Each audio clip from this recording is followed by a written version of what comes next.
उहाँहरूसँग स्पष्ट खाकै नभए पनि उहाँहरूले पटक पटक भोट मागिराखेको छ। त्यसर्थ उहाँहरूको अब कुनै उद्देश्य पनि छैन, उहाँहरूको आवश्यकता पनि छैन। उहाँहरूलाई बिदाई गरौँ। यो सबैभन्दा विशिष्ट हो, सबैभन्दा फरक हो, सबैभन्दा अलग हो। यो पुरानाहरूभन्दा त बिल्कुलै अलग हो। यी सबै आन्दोलनहरू सक्सेस भइसकेपछि पनि, उहाँहरूको उद्देश्य प्राप्ति भइसकेपछि पनि उहाँहरू आज बिना उद्देश्य, बिना कुनै भिजन उहाँहरूले गरेको आन्दोलनको ब्याज खाने उद्देश्यले मात्रै यहाँ भौतारी राखेको अवस्था छ। उज्यालो नेपाल पार्टीको प्रत्यक्षतर्फको चिम चिन्ह र समानुपातिकतर्फ बाँसुरी चिन्हमा मतदान गर्नु।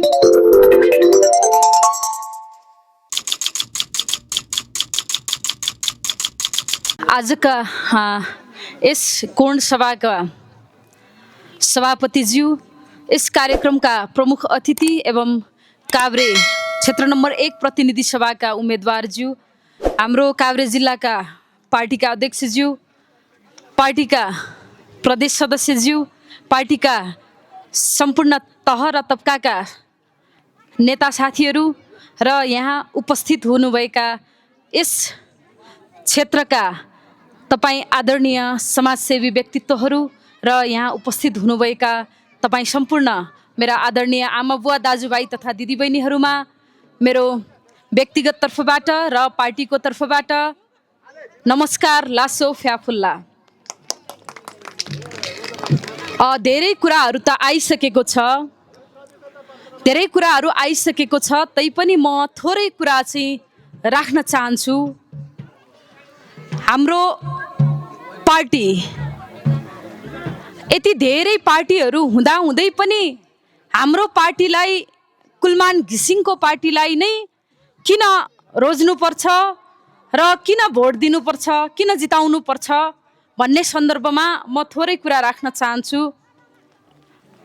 सुरुमा त जति पनि पुराना दलहरू छन् र त्यसमाथि नयाँ भनिने पनि केही दलहरू छन्, यी पछि जेनजी आन्दोलनपछि फेरि कुलमान घिसिङ नेतृत्वको पार्टी पनि जन्मियो।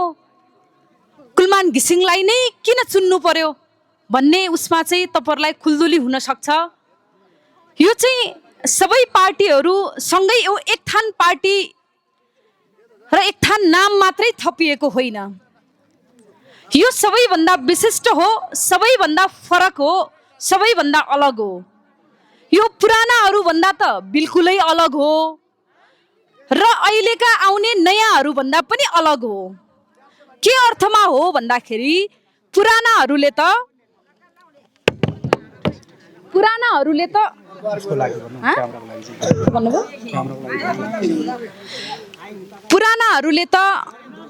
अहिलेसम्म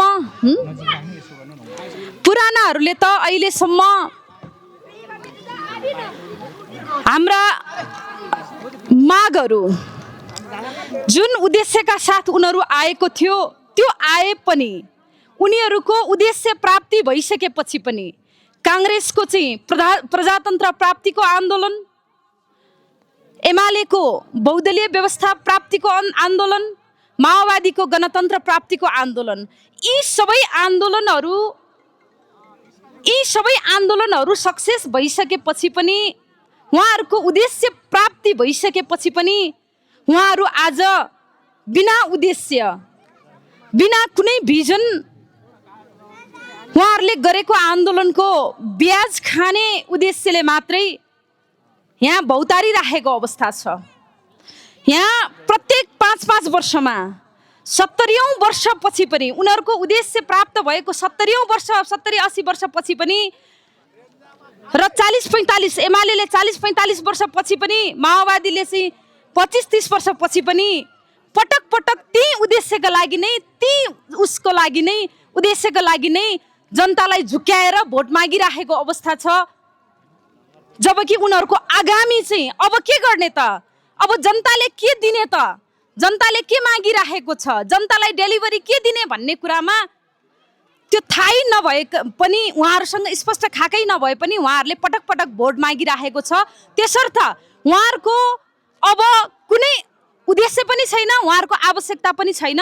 उहाँहरूलाई बिदाई गरौँ र हाम्रो भिजन र मिसन सहितको स्पष्ट रोड म्याप सहितको पार्टीलाई विजयी गराउँ।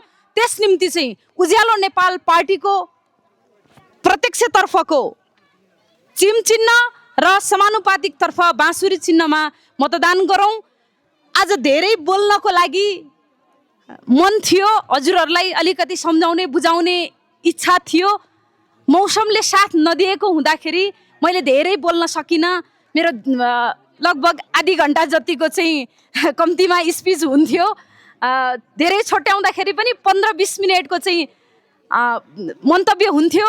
धेरै कुराहरू भन्ने हुँदाहुँदै पनि, मन हुँदाहुँदै पनि यहाँ चाहिँ मौसमले साथ नदिएको हुँदाखेरि फेरि अर्को उसमा चाहिँ कार्यक्रममा बोलाउँला र मेरो अरू पनि विभिन्न सभाहरू, विभिन्न चाहिँ भेटघाटहरूको चाहिँ स्पिचहरू आइराखेको हुन्छ, त्यता पनि उ गर्नुहोला। र बाँकी केही अस्पष्ट भयो भने अहिले सामान्य च्यागफ अथवा अहिले एकछिन भेटघाटको उसमा चाहिँ क्रममा राखौँला। मैले यति भने, आजलाई चाहिँ थोरै कुरामै मैले मन्तव्य छुट्याउनु पर्यो। धन्यवाद।